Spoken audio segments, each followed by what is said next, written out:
Hey there everybody, welcome back to the channel. Today we're diving into a playground craze of the 1990s. Pogs. How a stack of cardboard caps took over recess and then disappeared almost overnight. But before we start slamming, I want to give a quick shout out to vidIQ, the tool that I use to research topics, tune titles, and thumbnails, and see what exactly is trending. Hit the vidIQ link in the description to try it out and support the channel. I really appreciate it. Hey, and while you're down there, subscribe and consider joining as a member. It's a new thing I'm trying out. We've got the 99-cent club, which gives you a rolling shout out at the end of videos, and the $5 Bill Murray, which ups the ante with early access to new videos. So give it a shot. I really appreciate it. And if you want, check out some of my original merch at the EZ shop. Anyway, let's get back to it.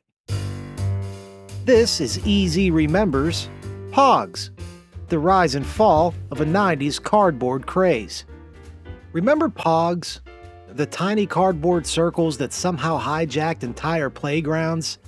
They destroyed friendships and then seemingly vanished overnight. Yeah, sure, I had them. I even had the Pog Maker. So where did they come from and what happened to them? Well, let's talk about it. There was a time in the mid-90s when the coolest kid at school wasn't the one with the best sneakers or the newest console. It was the kid who walked onto the playground with a heavy plastic slammer and a fat stack of cardboard circles stuffed in a Crown Royal bag. If you were there, you remember the sound. That sharp whack of a slammer hitting the stack, the flutter of caps scattering across the concrete, everybody leaning in to see which ones landed face up and who just cleaned house. It felt like a mix of skill, luck, and pure playground chaos, all packed into a 3-inch circle. It was a treasure, and just as fast as it took over your life, it was gone. One year you were begging your parents for another tube of Pogs at the grocery store checkout, agonizing over which set had the coolest hologram or the weirdest cartoon skull. The next year, those same tubes were sitting in a yard sale box for 50 cents, right next to the Beanie Babies with Broken Dreams and a copy of Space Jam on VHS. Pogs were one of those flashes of the 90s that burned insanely bright and then just evaporated. So how did this thing start? How did a bunch of juice caps and milk lids turn into a global craze that sold billions of pieces? They even got banned in schools around the world. And then, just like that, disappeared before a lot of us even made it into high school. To answer that, we have to roll the tape back. Long before neon slammers and foil-pressed logos. Back to when Pogs weren't a brand at all. They were just trash. Or, if you were a bored kid on an island with nothing better to do, they were toys. Decades before Pogs hit the 90s mainstream, kids in Hawaii were already playing with little cardboard discs that sealed glass milk bottles. These were simple milk caps, printed with dairy logos and basic designs. There's a strong theory that the game itself traces back to Menko, a Japanese card-flipping game brought over by immigrants, where you'd slam a heavier piece down to flip flat cards or tiles off the ground. Japanese workers brought that idea with them.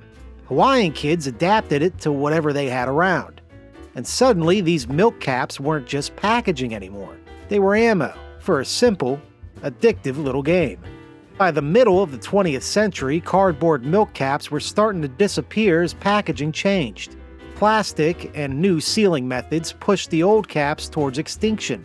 But in Hawaii, some local dairies held on to the idea. Companies like Halikala kept producing old-style cardboard caps as promotional freebies, partly because they were cheap branding, and partly because kids liked to collect and play with them. They were colorful, and they were free, and they were everywhere. Then, in 1971, Halikala, that very same company, launched a new tropical juice blend, Pog, passion fruit, orange, and guava. If you grew up in the 90s mainland, Pog might sound like just the name of a game.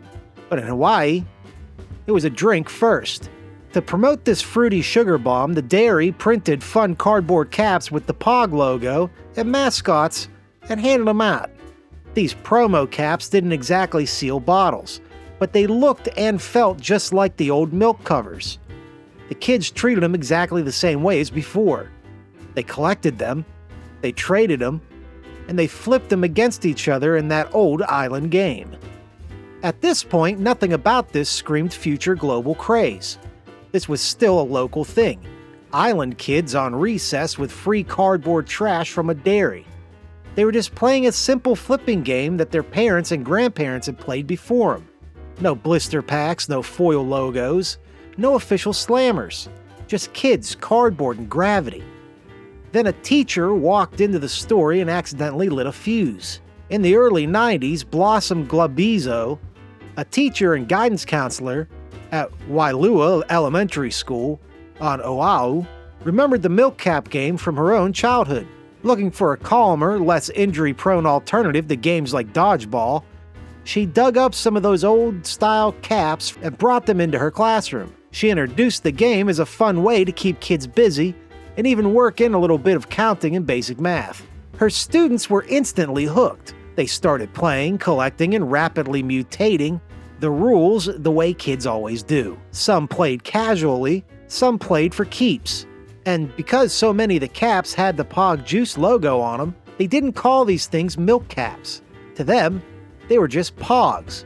Local news started to notice. Stories ran about Pog mania, sweeping Hawaiian schools, showing kids crowded around stacks of caps, screaming when a slammer flipped half the pile. Demand for printed caps shot through the roof. Packaging companies, including ones in Canada, were suddenly printing millions of these discs just to keep kids in the island supplied. What had been a nearly forgotten playground game was now a full-on local craze. Still, at this stage, it was mostly a Hawaiian phenomenon, a quirky island obsession. Then a businessman in California saw one of those news stories and had a very different reaction than the rest of us. Where kids saw a game and parents saw clutter, he saw a brand. In 1993, entrepreneur Alan Rapinski, already known for helping turn Armor All into a major car brand, made a deal with Halakila Dairy and its distributors.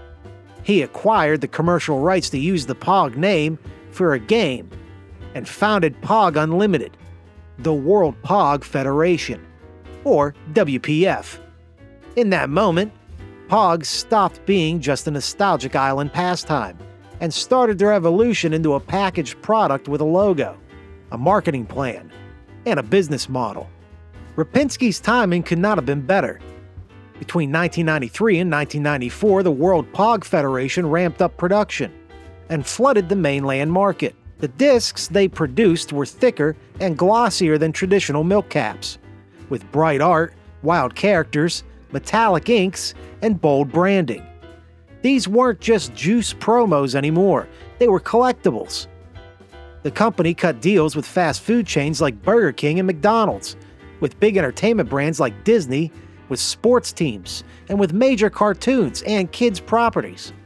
If there was a logo you recognized in the 90s, odds are somebody eventually slapped it on a Pog. Soon in the United States there were national Pog tournaments, complete with official rules and organized events. There were fan clubs, posters, starter sets, deluxe collector tubes, branded slammers made of plastic, metal, or some suspiciously heavy mystery material. Retailers displayed them like trading cards right at kid eye level. Some news coverage at the time breathlessly predicted that the industry would hit $1 billion in sales at its peak, and factories were reportedly churning out millions of pieces a week just to keep up with demand. And the World Pog Federation wasn't alone. Once kids understood the basic game, every company that could print on cardboard wanted in. Sky Caps, Tezos, and other branded milk caps that tied in the movies, comic books, sports, snack foods, and everything in between. We're talking Jurassic Park, Batman, The Simpsons, NFL teams, anime mascots, generic flames and skulls. Everything became fair game for a round piece of cardboard. Between about 1994 and 1998, estimates suggest that around 10 billion collectible caps of various brands were sold worldwide in at least 30 countries. $10 billion for something that started as a milk lid. That's ridiculous. So why were Pogs so addictive? Part of it was the network and the branding, sure, but the real hook was the way they mashed together three kid obsessions at once. First, you had collecting. There were sets to finish, rare designs to hunt down, holograms and metallic prints that immediately became playground status symbols. Second, you had competition. The game itself took a bit of skill, a bit of aim, a bit of technique. Kids argued endlessly over the right way to play and hold a slammer, or the best angle to hit the stack. And third, whether adults liked it or not, you had something that felt an awful lot like gambling, playing for keeps. The basic rules were simple. Each player put the same number of Pogs into a shared stack, artwork side down. You took a heavier piece, the slammer, and smashed it down onto the stack with as much force and style as your small child wrist could manage. Any caps that flipped face up after you hit them were yours. The rest were restacked. And the next player took their shot. You kept going until every piece had been claimed. And whoever ended up with the most at the end won.